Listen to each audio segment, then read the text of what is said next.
Vandag se inspirasie is 1 Korintiërs 10 vers 13. Hy sê, geen versoeking het julle aangegryp behalwe 'n menslike nie. Maar God is getrou, wat nie sal toelaat dat julle bo julle kragte versoek word nie.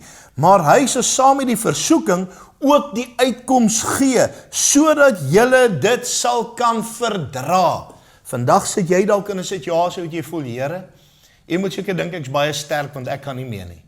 Vandag voel jy, Here, ek kan nie meer nie. Ek is moeg, ek is moedeloos.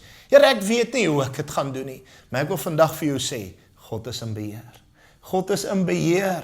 God is in beheer. Jy sal oorwin. Jy is 'n oorwinnaar deur Christus wat jou die krag gee. Geen versoeking sal jou kan beheer of oor jou heers nie. God gee vir jou die uitkoms. En ek weet vandag sit jy op 'n plek wat jy voel, pastoor, jy praat maklik, ek sit in 'n moeilike plek.